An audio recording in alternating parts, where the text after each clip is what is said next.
Doutor Pedro, o que são os regimes de bens? Bom, os regimes de bens, eles são muito importantes porque vai ser a forma como a relação entre um casal, seja uma união estável ou um casamento, que hoje são equiparadas, vai ser a forma como vão ser regradas as relações patrimoniais daquele casal. Então, é muito importante que as pessoas conheçam os regimes de bens para oportunamente escolherem. Esse assunto é um assunto meio delicado nos casais. Tu achas, doutor, que está sendo mais comum os casais conversarem sobre esse tema nos relacionamentos? Com certeza, com certeza. Eu acho, a gente vê na experiência profissional, né, nos atendimentos, está sendo cada vez mais comum existir esse diálogo entre os futuros nubentes ou companheiros que pretendem começar uma relação. E, doutor, quais são os regimes existentes e quais as diferenças entre eles? Olha, hoje nós temos a nossa legislação, nosso Código Civil, ele prevê cinco regimes, né? Da comunhão parcial, da comunhão universal, o da separação total, da separação legal e um regime que tem um nome bem peculiar, engraçado, pouco utilizado, mas nós temos que falar dele também, que é a participação final nos aquestos, se chama esse regime. Então já fica uma pergunta, o que é essa curiosidade? O que é essa participação final? Mas vocês querem primeiro saber as diferenças, então eu vou começar pelos outros, que fica mais fácil de entender a participação final. Perfeito. O regime da comunhão parcial é o regime que se chama do supletivo, é aquele que quando não se escolhe um regime, é o que vai regrar. Uma união estável fática, por exemplo, que não tem um documento, que não se manifestou que regime que querem que regra a relação, vai ser a comunhão parcial. É aquele caso que só casou, mas não escolheu o regime, ou que mora junto, ou mora junto não entra? Ou mora junto, se for uma união estável, sim. Mas quando não houver uma manifestação de qual regime que se quer, aí nós vamos falar mais à frente sobre o pacto antinupcial, vai ser o regime da comunhão parcial, que é aquele em que tudo que for adquirido dali para frente vai ser partilhado entre os dois, independente do quanto de dinheiro cada um ponha.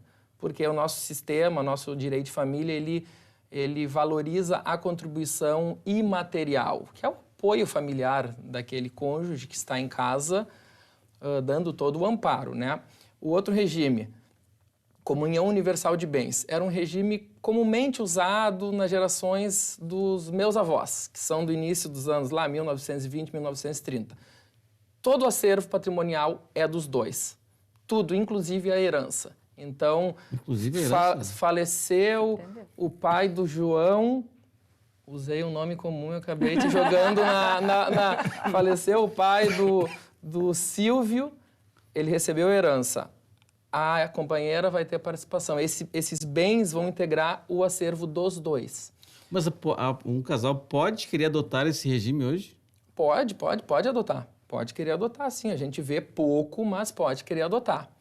Terceiro regime, separação convencional de bens. Convencional, porque as partes convencionam. Nós queremos o regime da separação de bens. Então, a partir do momento que a gente casar ou iniciar uma união estável, o que cada um adquirir vai ser seu. Então, essa é a separação total, doutor? Essa é a separação total. Total. Que é diferente da separação legal, que nós vamos falar agora. O que é a separação legal / obrigatória? É aquele regime que a lei obriga que determinadas pessoas casem. Por exemplo, as pessoas acima de 70 anos. Qual é o objetivo desse regime? Evitar casamentos por interesses financeiros e pecuniários. Então, maiores de 70 anos são obrigados a casar por esse regime, que é o único que exclui o cônjuge e o companheiro, a viúva ou o viúvo, da herança. Mas nós vamos falar isso também um pouquinho mais à frente. E a participação final nos aquestos, ele é um regime híbrido. Ele é um regime que, durante o casamento, é bem complicado isso. Eu que dou aula sobre isso, a gente tem que repetir e repetir. Mas vocês vão compreender. É um regime que, durante o casamento, ele é a separação de bens, mas após a separação ou o óbito, comunica-se o que foi adquirido por um e por outro. É partilhado. Então, você fala depois, no final. Então veja que engraçado, né? Ele é um misto, ele mistura dois regimes, só que o regime só muda no momento da separação. Agora, no caso, se a parte que partiu, né, se foi não deixar escrito, registrado um documento, como que vai se descobrir? Daí tem que fazer uma procura de bens, enfim, né? Fica, como é que se vai, como se descobre? Não, existem hoje uma infinidade de formas de se descobrir. Hoje em dia os cartórios, os registros de imóveis, tudo informatizado, então tu consegue fazer busca de bens por CPF, por nome. Hoje em dia está cada vez mais simplificado, né? Vamos supor, no caso, o cônjuge consegue ver e a Receita Federal também consegue ver. Exatamente. Agora há pouco a gente teve aquele sistema de pesquisa acho que era do Bacen, de valores esquecidos em contas. Então, hoje em dia está cada vez mais fácil de descobrir. Mas para facilitar é melhor procurar um escritório e deixar tudo bem certinho, com né, doutora? certeza, né?